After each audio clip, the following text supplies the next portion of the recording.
Here we are, 2022, and I got to tell you, this is going to be a very, very crazy, chaotic year, in my opinion. I don't know about you, but that's what I feel. There's just something telling me that we're going to see real big events unfolding in 2022, and we're already off to a rocky start. As I look at these airline numbers today, thousands of cancellations. If you were flying today, you may have been affected by this, but thousands of flights canceled. And my question to all of you is, when are these airlines going to need another bailout? What does this mean for the service sector? If we see thousands of flights canceled, now they're blaming the weather.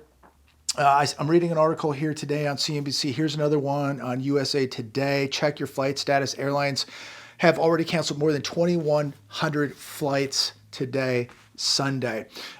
You can blame the weather, but as you know, many people are just not showing up to work. Many people quitting their jobs, people calling in sick. For whatever reasons, I'll leave that up to you. But a lot of people just not showing up to work, and this is costing these airlines a lot of money. And again, it just is going to be another issue for the service sector, because if people can't get on a flight, or they just go, hey, you know what, maybe we're just not going to take a vacation this month or next month, and we're going to wait and let things settle down. And that means people aren't showing up to the resorts, they're not renting cars, they're not spending money. The area that I live in, Palm Springs area, we depend on people getting on airplanes. We depend on people renting cars and spending money with the retailers and restaurants and things of that nature. And if they're, for whatever reason, too afraid to get on an airplane, or worried about this disaster of airlines canceling flights, look, they're just not going to show up. And this is going to have a dramatic effect on Airbnbs and VRBOs and the service sector across the board. So it's a matter of time before the airlines and the cruise ships and the major hotel chains come asking for more money, right? Begging for more money. But as we have now entered 2022, I was watching some videos today, kind of just summing up 2021, highlighting 2021. Look, 2021 is history. There's nothing to talk about. It's now 2022. 2021's behind us. There's nothing we can do. It was a disaster.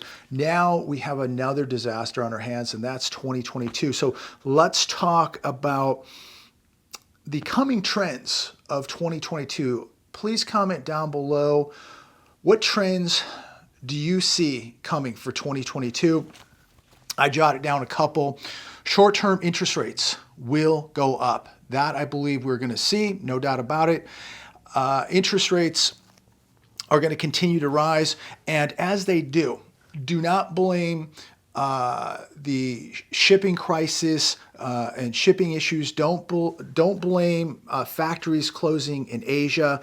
Blame inflation. Blame money printing. That is the cause of this inflation. It will be the cause of continued inflation in 2022.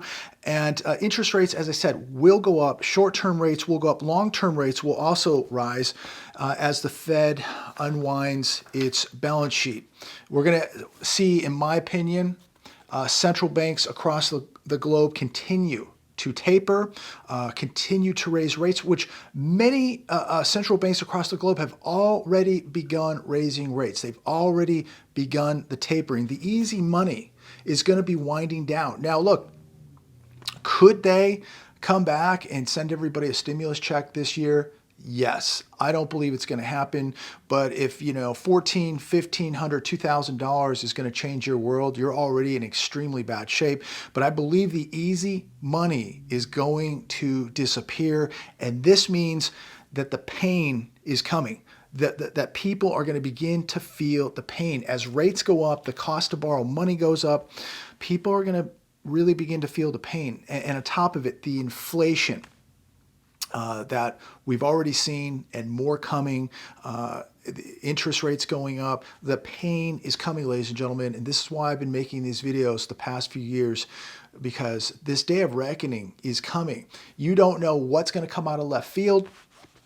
You don't know what Wall Street's going to do, as it is completely disconnected from the economy. But one thing I think we can all agree on, the economy is going to continue to collapse while inflation goes up and while interest rates rise. Mortgage rates. Let's talk about mortgage rates. They're going to go up. And what does this mean for the housing market? Well, it really depends on how far up that mortgage rates rise. There's going to be a point at some point where it's going to have a very serious effect on housing. Now, is that 4%, 4.5%, 5% mortgage rates on a 30-year? I don't know, but at some point, it's going to have a drastic effect where we're going to see sales really begin to slow down. High prices and high mortgage rates are a very, very bad combination, and this is going to cause prices to come down. I really do see prices really beginning to come down in 2022. I'm alerted daily in areas that I'm looking at in the South and Midwest where prices have already begun to come down. The Fed is expected to slow its purchase of mortgage-backed securities. So with rising rates and the Fed purchasing less mortgage-backed securities, we're going to see a correction. And if the economy continues to implode like it is, we're going to see housing crash. No doubt about it. When you look at the amount of debt that people are holding, and you see what this inflation is doing, and now the Fed tapering, this is going to have, I think, a drastic effect on the housing market. Now, I'm not saying that's going to happen tomorrow or that's going to happen in January. It's going to be very interesting to see what happens when the Fed begins to raise interest rates. But housing, I think, is on borrowed time. I believe people who jumped in the last couple years in this housing frenzy, jumping into this massive overinflated bubble, they're going to regret what they did. I really believe that. And, you know, I just look at how many people are not in the labor force, how many people have lost jobs, how many businesses we've lost in the last 18 months. How in the world can you believe that this housing bubble will continue? I believe that we're going to see the fallout from 2020, 2021, the damage that was done in 2020 and 2021, we're going to see the fallout begin in 2022.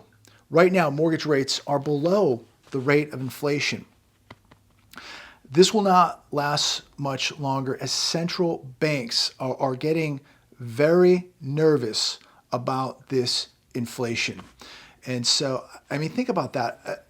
If you want to know how and why the housing market is propped up, you can get a 30-year rate below the rate of inflation. And central banks are wising up, and they're not going to take this risk. And it's another reason why rates are going to go up, and another reason why the prices of homes are going to come down, and another reason why we're going to see a massive correction, which is going to turn into a massive crash in the housing market, in my opinion. Let me know your thoughts down below. Arabica coffee set for largest annual increase since 1994. So when are we going to be seeing $10 lattes? Is that coming? I believe it is. You look at coffee futures rose 78% in New York this year. Arabica coffee. So that's going up. The price of bread, the price of everything going up. It's absolutely insane. But as we talk about coffee and everything else, 10 things that will be more expensive in 2022. That was on CNBC today. Of course, they mentioned housing. Well, rising rates are going to present a challenge to the rising price of housing. And everybody talks about the shortage of inventory. Well, we've got over 500,000 people in negotiations with loan modifications with their banks trying to hold on to these homes. After the aftermath of this health crisis. What's going to happen there? We don't hear anything about the rent evictions and the continuation of rent evictions taking place, and landlords that are going to be putting these properties on the market and getting out of the rental business. So real estate's going to be very crucial to see what it's going to do, because it's going to have a huge impact on this economy. Of course, food, clothing, all that, basically everything is going to be going up in 2022. But just to close out 2021, over the past year, gas went up 58.1%, used vehicles up 31.4%, hotels 25.5%, meat, poultry, fish up 13.1%. Furniture, bedding up 11.8%, new vehicles 11.1%. I think these numbers are very, very conservative, by the way, but it's just really reinforcing with you and I that things are going to continue to go up. Everything's going to go up pretty much. But I do believe we are going to see some things coming down. Look, once they get semiconductors, if they ever do, but they've got thousands upon thousands upon thousands of cars sitting in Michigan, sitting at these factories, in these production lines. Once they get semiconductors, these things are going to be flooding dealerships. If people are not working, if their wages are getting eaten up and their savings are getting eaten up by inflation, who is going to buy all these cars? How can anybody buy these cars? When this housing collapse happens, who's going to buy these houses? Well, probably you're going to see a lot of foreign money come in and buy up a lot of this real estate. This is why I say get your debts paid down, keep your credit intact. Make sure that you have a cash reserve. Make sure you have some assets, because the sales are coming, ladies and gentlemen. Just connect the dots, read the data, and think for yourself. You know it. I mean, what are we going on? 13 years without without a correction now, where we haven't had a market downturn. Real estate just going up and up for 12, 13 years. Do you really believe that this can continue forever? The stock market is on borrowed time. The housing market, bond market, it's all on borrowed time. Get your ducks in a row. Keep your powder dry. Be patient. Things are about to happen. How to survive the mega collapse of 2022. It's a good article on The Hedge the other day. And when I was reading this article, something I was thinking about, and we talk about holding real assets, gold, silver. I especially like gold. But I looked at the price of a 1964 quarter. And today, looking at that number, it's $4.21. That will buy you a gallon of gas pretty much anywhere in the entire country. But think about that. Isn't that amazing? A quarter from 1964 is sitting at $4.21 today, and it will still buy you a gallon of gas, just like it did back in 1964. So I thought that was pretty interesting. So if you want to survive the mega collapse, you better really start thinking about owning real things like gold, like silver, like food, like water, like security, and everything in between. But I thought that was a pretty incredible number. I want to close with this last article. It's titled, "Nearly half of 18 to 34-year-olds feel like they are drowning in debt." How in the world are we going to continue to have an economy, to have a housing market? How are we going to continue to consume cars, be a world superpower, if half of our 18 to 34-year-olds are drowning in debt? This is a huge demographic. And every time I hear about this housing bubble and everybody buying houses, 18 to 34-year-olds, again, are a very huge demographic. If they can't afford to buy a car or buy a house because they're drowning in debt already, we're only 2 days in to 2022. And half of our 18 to 34-year-olds are drowning in debt. So what's going to continue to prop up the housing bubble, the stock market bubble. If half of our young people are drowning in debt, who is paying $2,500 for a one-bedroom apartment here in California? Who's paying $4,000 for a two-bedroom apartment in LA? If half of our young people are drowning in debt, so much of this data is so manipulated. I don't even know what to believe, what not to believe anymore. I don't believe the stock market. It can continue to go up. Who believes it anymore? We know it's completely manipulated. And I read this data, and it's just so